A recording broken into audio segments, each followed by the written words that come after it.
Shalom saudara-saudara, selamat berjumpa kembali dalam acara rehat atau renungan Toraya edisi Rabu 30 September 2020. Kita akan membaca firman Tuhan dari Matius 9 ayat 1 sampai 8. Namun sebelumnya mari saudara-saudara kita mohon pertolongan dan kuasa Tuhan di dalam doa. Kita berdoa. Kami bersyukur untuk hari yang Engkau karuniakan bagi kami saat ini, Tuhan. Kami masih Engkau percayakan untuk menjalani kehidupan di hari ini. Karena itu kemuliaan dan hormat kami patut angkat dan sembahkan kepadamu, karena Engkaulah pemilik dan pemelihara kehidupan kami.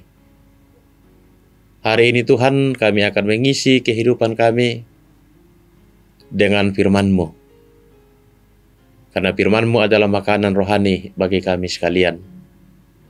Oleh sebab itu kami mohon penyertaan-Mu, kami mohon kuat kuasa Roh Kudus-Mu.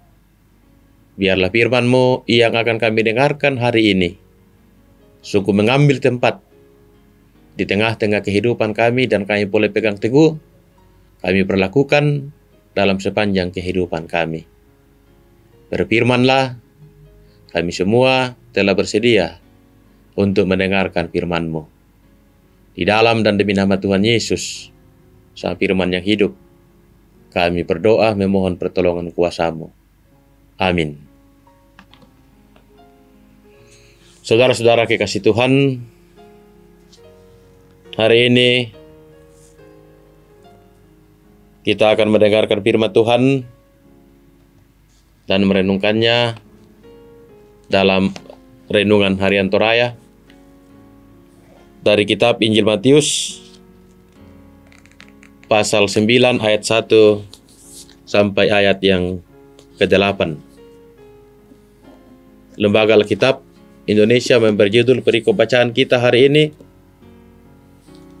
orang lumpuh disembuhkan. Seperti ini firman Tuhan bagi kita sekalian. Sesudah itu, naiklah Yesus ke dalam perahu lalu menyeberang. Kemudian sampailah ia ke kotanya sendiri.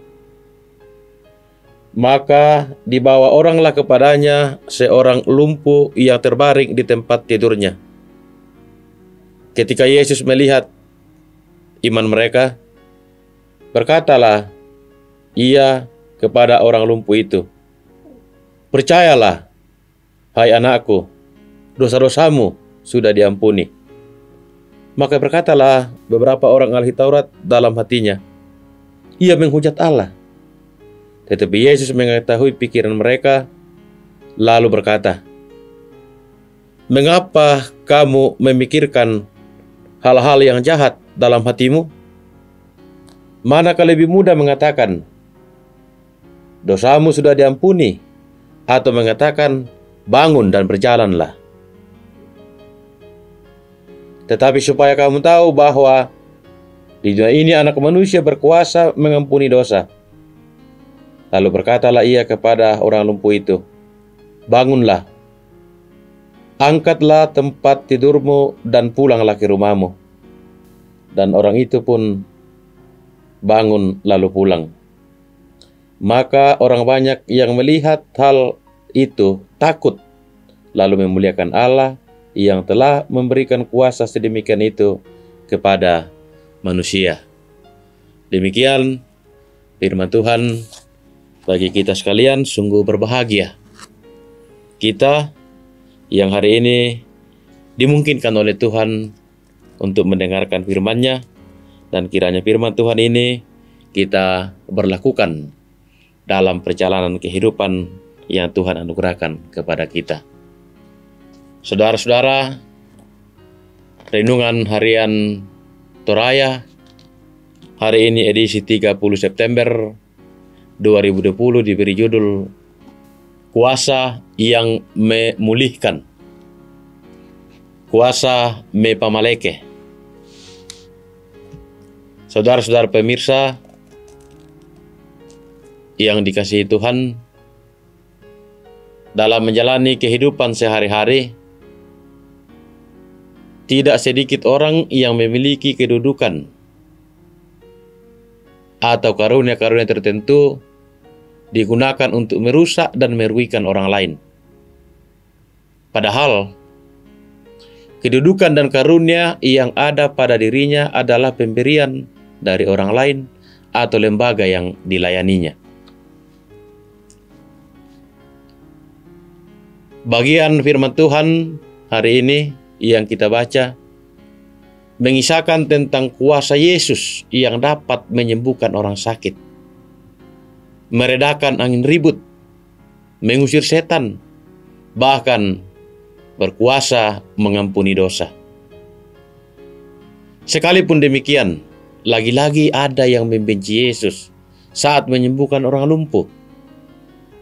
Kepada orang lumpuh yang disembuhkan, Yesus sangat menghargai iman mereka. Ayat 2 pembacaan firman Tuhan.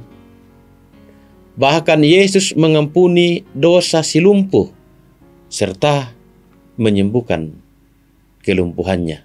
Ayat 2. Sikap para ahli Taurat saat Yesus melakukan penyembuhan adalah cemburu.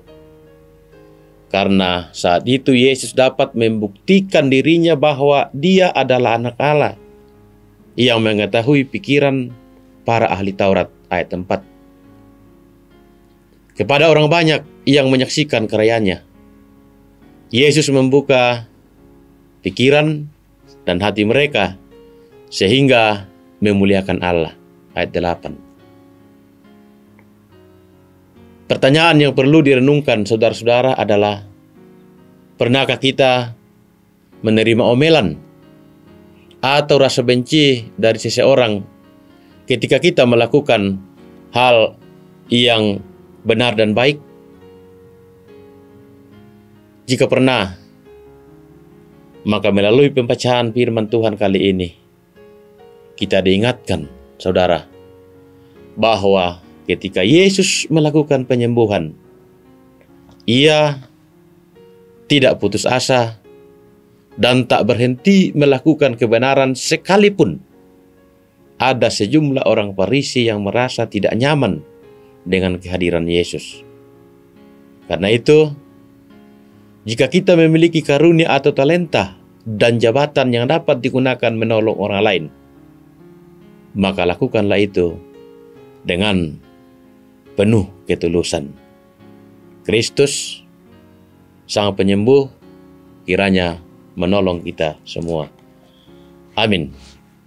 Mari berdoa. Terima kasih Bapa di surga untuk kesempatan hari ini. Kami kembali dituntun oleh firman-Mu, supaya sebagai orang-orang yang Kau kasihi, kami menggunakan talenta yang Tuhan karuniakan kepada kami untuk menolong sesama kami. Apapun tantangan yang akan kami hadapi, kami percaya Roh-Mu menguatkan dan memampukan kami untuk menyatakan yang terbaik bagi sesama kami dalam kehidupan yang Tuhan anugerahkan. Terima kasih, sambut kami dan terangi kami senantiasa oleh firman-Mu. Di dalam nama Tuhan Yesus kami berdoa. Amin.